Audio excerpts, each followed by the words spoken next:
Hi, it's Dr. Ingrid, and here we are again for another Freestyle Friday.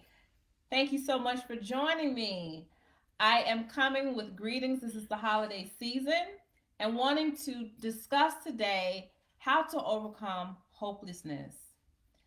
And I know that that may be a really touchy subject and a topic for a lot of people because once you become very hopeless, it's very hard to get out of that place. And so it's a very interesting topic that I wanted to share, and it took me a little thinking about this topic because I encounter a lot of people who come across my practice or they speak to me and they are indeed very hopeless. So what has helped those individuals in very hard times, and also for myself, what have I done to overcome hopelessness? And we have a lot of things right now in our lives as a community, as a world, as a state, as a country to feel very hopeless about. But how can we find individual hope within ourselves? Well, first off, you have to admit that you are helpless and that you are hopeless. That's number one. It is very important to state and realize that when you speak to someone or you affirm or you state out loud that, you know what, I'm feeling very hopeless right now, I'm feeling very helpless. Some people see that as a sign of weakness, but it actually is a sign of being strong to be able to tap into in a very introspective way to say, hey, I'm hopeless right now. I'm helpless and I'm admitting to this. So once that you admit and you're able to identify that indeed you are hopeless and you're helpless, and you accept that, okay, I am in this state, what should I do? We've stated it. We're hopeless, we're helpless.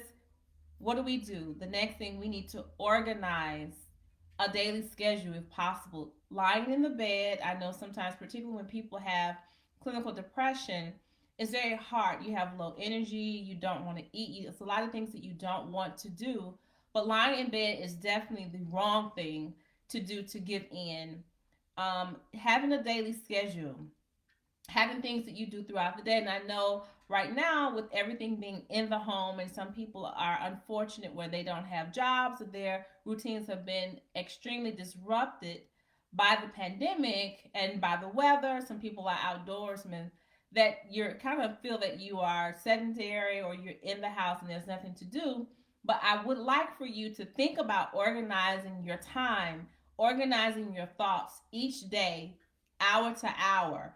So if that looks like you're getting up every morning and you are getting up at 8 o'clock, hopefully you're set your bedtime ritual or your schedule each night at a certain time that you're in bed and you're getting up each day at a certain time. This is very important. It's important to give the body and the mind a rhythm and to keep that rhythm going and to organize your internal biological mechanisms of your body and your mind. Sleep is so important.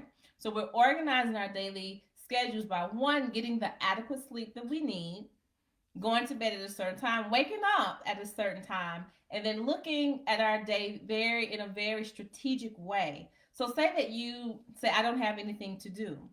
I have nothing to do. There's no kids here. Everyone is gone, around me. I don't have a job. Well, that day may look like, well, maybe you should get your resume together, spend a couple of hours doing that. If you have come across this page here on Facebook, that means that you do have access to the internet, which is phenomenal because a lot of people in third world countries, some of them don't have the luxury of having access to social media or to different platforms. And even decades ago, centuries ago, communication and education and resources were not as accessible as they are today. So to get up each day and say, I'm going to look into getting a new job, or I need to call into unemployment, to speak to someone to say I need, the resources or the finances or whatever it may be. Organizing your day.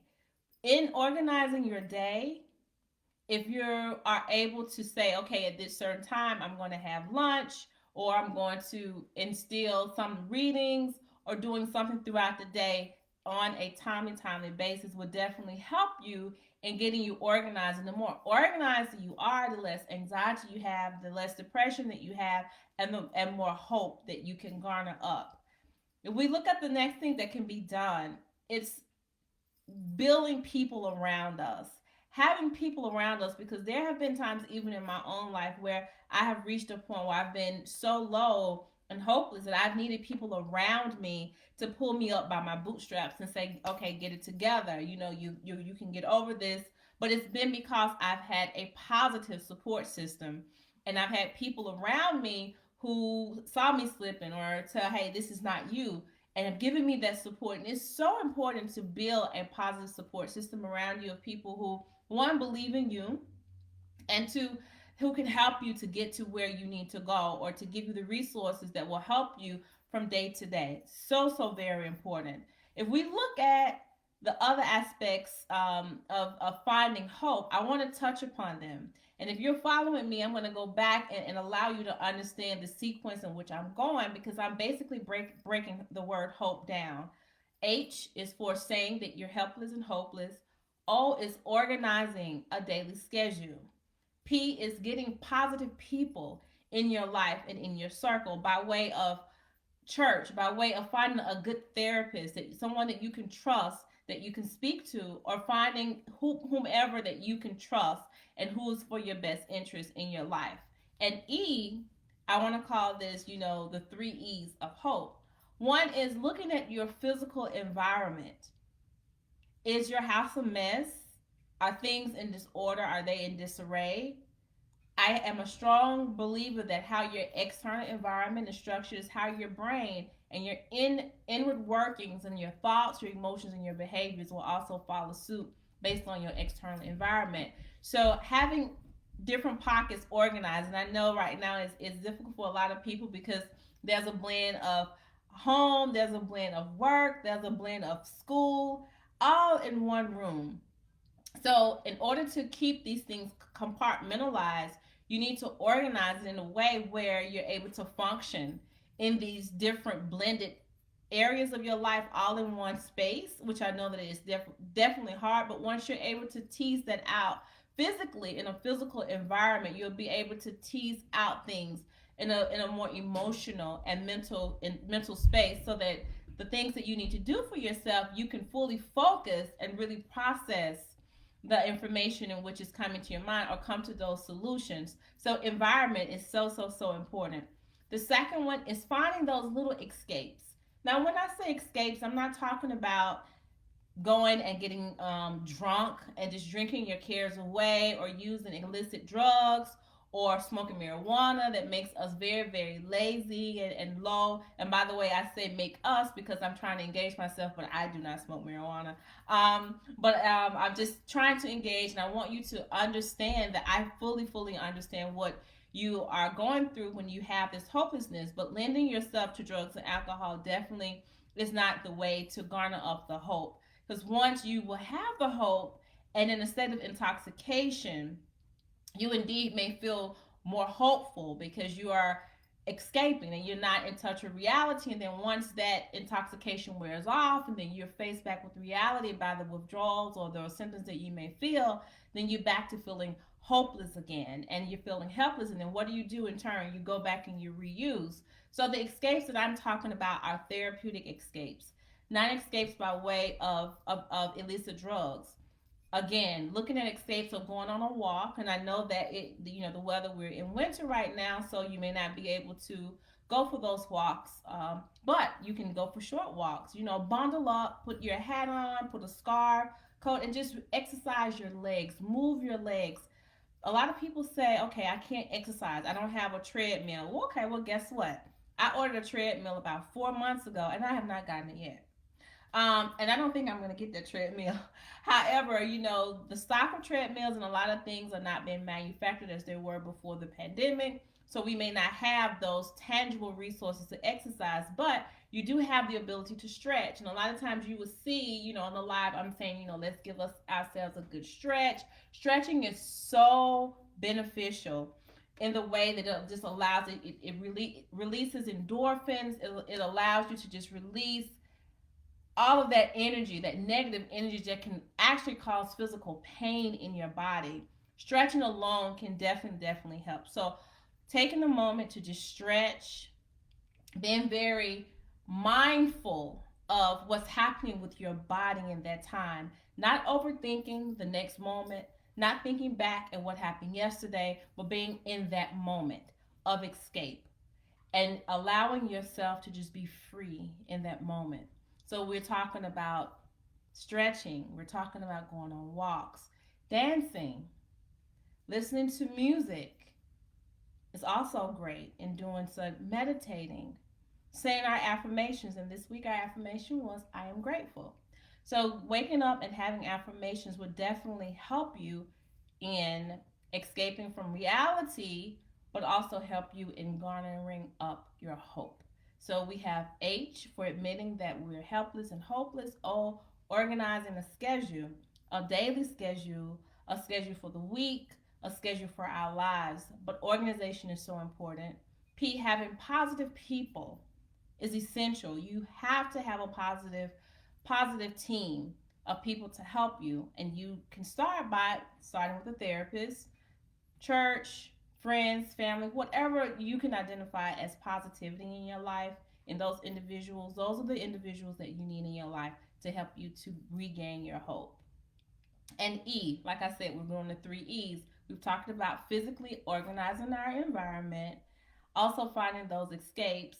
And then I would like to lastly end on educating. And again, if you have come across this page and you are listening to me, you indeed have stopped to educate yourself and to engage in self care by learning more about how to overcome being hopeless. Use the internet to your abilities. Look at other people. People, not just in an entertainment way. A lot of times social media is used and you can look and you can say, wow, and you can compare yourself to other people and say, oh, this person, or he has this car, I don't have this car, she has this, and I don't have this. And it can easily become a game of comparison. Well, I want you to utilize the tools that you have at hand to educate yourself, because knowledge is power. The more power that you have and the more powerful that you feel, the more hope that you have. So, whatever those things are that may tickle your mind and you may be interested in, read on it, research it, use the internet, understand, get the resources. Everything is right there at your hand. So, when you're educating yourself and you're learning, you're stretching your mind, you're using your mind to engage in almost imagination, but also learning, which learning allows us to live longer, and it gives you hope because you're reading, so you're expanding what you have. And when you expand something from where it is, and you expand anything, we have to have some hope that it will indeed be elongated, and it's something that sometimes we can't even see. So we're talking about educating, and when you educate yourself, you are preparing for the future in some way, or you're preparing for something, or you have just an interest that you want to dig upon or you want to fulfill. And so in doing so, that also will help with your hope. So I hope that you've learned something today. I just used the word. So we went through H, we went through O, we went through P, and we went through the three E's to help you overcome hopelessness. So again, it is freestyling. And if I have anyone on the chat, I'm going to just say hi. If we have any questions, I would love to address them and help someone along the week, because today we're ending Friday and we're looking forward to that next week. Our week's affirmation was I am grateful. We just passed Thanksgiving. We're in the holiday season still. Hanukkah was the first night of Hanukkah was celebrated last night, and we have Christmas is coming, and then after Christmas we have Kwanzaa, then a new year. So it definitely is the season to be hopeful, to look forward to 2021, to look forward to next week. And we're going to end this week and start the next week with a bang. So it looks like I have a couple of people that are watching. So please send me a question, send me a hi, say something to me. I don't do the live every week. And somebody just left. Why'd you leave me? I'm just kidding. I don't do the live every week, but I try to do a video just to engage and to help people. So I actually am on live today. And if you have any questions, you feel free to ask me. If you do want further information on how to overcome emotional dysfunction in your life, or if you're having acute issues, you can always email me at info@montgomerypsych.org, or you can contact me directly through Messenger here on Facebook. Our practice is accepting new patients, and we're looking forward to a brand new model starting the new year. It is very difficult to find a therapist and a psychiatrist such as myself. I'm a board certified psychiatrist, and my focus is adolescents, young adults, and adults. And I prescribe medications, I do therapy, and we do a whole gamut of things. And I believe that there's what I call the 360 wellness that is incorporated in everyone's lives, that the mind is not separated from the body, but that it is integrated mind, body, and spirit. And that's the approach that we take in our practice. And again, if you need to contact me by way of any information concerning finding a therapist or someone in your area, by all means, our care coordinator will be more than happy to help you.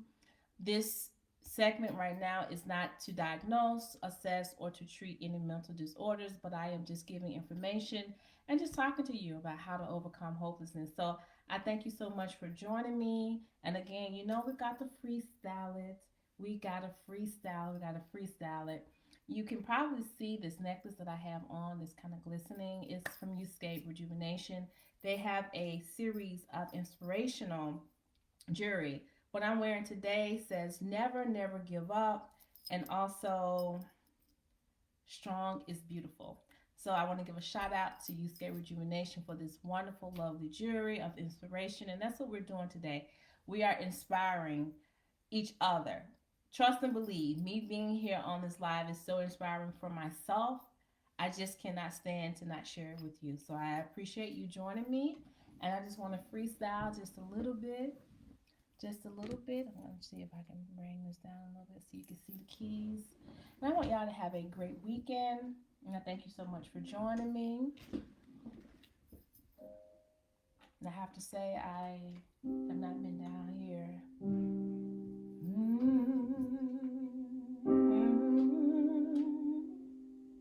Since last Friday. So this is an excuse for me to get down here and escape, right? And to continue to have the hope that I need for myself. Because if there's no hope in me, I cannot give you any hope. So we got to keep this train moving. And we're talking about hope. Hope. We gotta have hope. Yeah.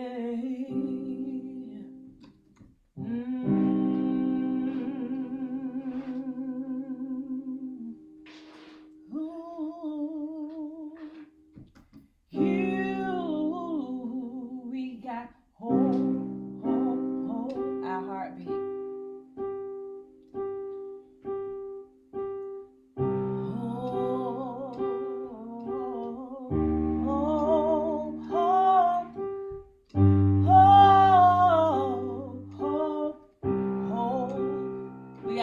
For tomorrow. Oh, we got hope. Hope.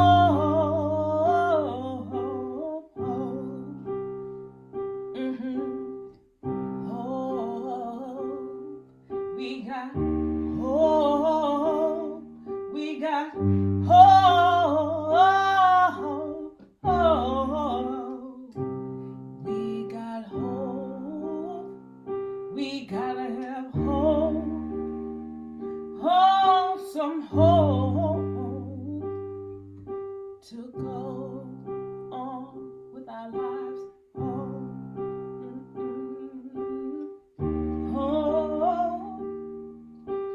oh, oh, oh, our heartbeats. I thank you so much for joining. Our heartbeats a little fast because I want to give you that hope. I want you to feel elevated, rejuvenated, and hopeful. So remember, we got HOPE, hope. is what you have today. Thank you so much for joining me. Next week, our affirmation is I will live my dream. And I want you to believe that. And I see you next week. Thank you for joining me for this freestyle. It's Dr. Ingrid. Bye now.